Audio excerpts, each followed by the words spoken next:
नमस्कार, के छ खबर खबर सन्चै आरामै हुनुहुन्छ? के गर्नुहुँदैछ आज है? आजको अब त ईद पनि सक्यो होला होइन? सबैजनालाई ईद मुबारक है। के छ खबर खबर सन्चै आरामै हुनुहुन्छ होला सबजना होइन? के गर्नुहुँदैछ? धेरै दिन भएको थियो है भिडियो नबनाएको। आज चाहिँ भिडियो बनाउनु मन लागेर तपाईँहरूको हालचाल के छ कसो छ भनेर बुझ्न मन लागेको कुरा।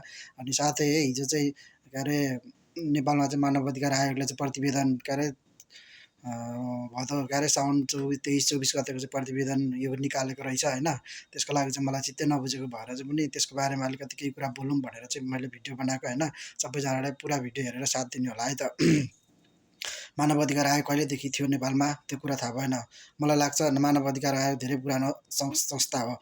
यदि मानव अधिकारले साँचो र सत्य निष्ठापूर्वक चाहिँ मान्छेलाई कानुनी काठघरामा ल्याउँथ्यो भने के अरे राजदरबार हत्याकाण्डमा भएको घटनाको छानबिन गरेको खोइ र त्यसको प्रतिवेदन कहाँ गयो।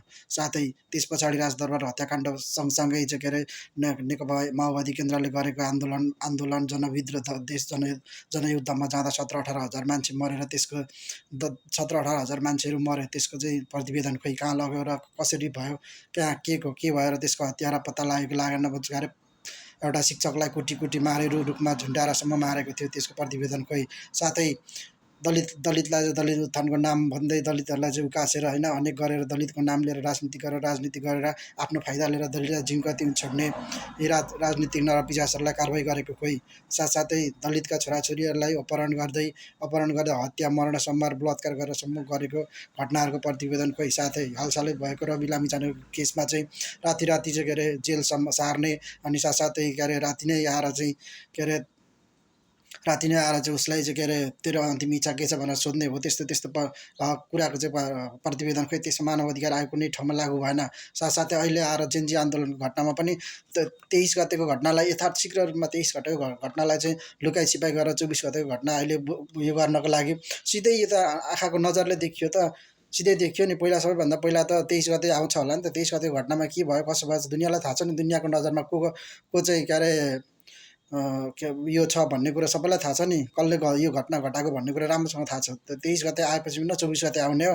त्यसले गर्दाखेरि 23 गतेको घटनालाई चाहिँ सक्षम रूपमा एकदम छानबिन गरेर 23 गतेको घटना घटाउने यी दुईजना पात्र प्रधानमन्त्री प्रधानमन्त्री र गृहमन्त्री साथै काठमाडौँ जिल्लाको चाहिँ सिडिओ लगायतका व्यक्तिहरूलाई चाहिँ समारोह उयो गरेको खोइ। त्यसको लागि चाहिँ राम्रोसँग छानबिन गरेर त्यसको प्रतिवेदन ननिकालिकन 24 गतेको घटनालाई चाहिँ जलायो, यो भयो त्यो भयो भनेर दुनियाँ मान्छेहरूको चाहिँ नाम निशाना अगाडि ल्याएको रहेछ क्या। ओके ठिकै छ, सबैजनाको चाहिँ के अरे कारवाही गर्न राम्रो कुरा हो। तर खास प्रतिवेदन आएर चाहिँ देशमा घटेको घटना तितो यथार्थ त्यसमा भएको चाहिँ के थियो भन्ने कुरा चाहिँ त्यसको मेल जडमा पुगेर चाहिँ यो चाहिँ अन्तिम निर्णय निकाल्नु जरुरी छ। त्यसले गर्दा अहिले पनि सिधै राजनीतिक दलको चाहिँ एकदम यो गनाएको जस्तो देखिएको छ क्या त्यो अहिलेको प्रतिवेदनमा पनि। अहिले त सिधै त्यो नेपाल के अरे मानव अधिकार आयोग भन्ने त सिधै माओवादी एमाले काङ्ग्रेसको चाहिँ कार्यकर्ता भर्ती केन्द्र जस्तै भएको छ नि त हो। त्यसको लागि पनि राम्रोसँग छानबिन गरेर चाहिँ अनि मात्र देशको निछोड गर्नु होला। होइन भने त्यतिकै नेपालमा पनि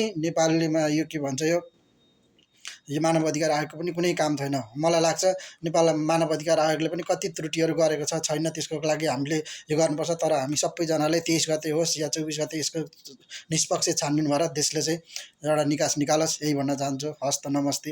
यसको बारेमा तपाईँलाई के लाग्छ, तपाईँहरू जान्ने बुझ्ने हुनुहुन्छ भने कमेन्ट गर्नु होला है त।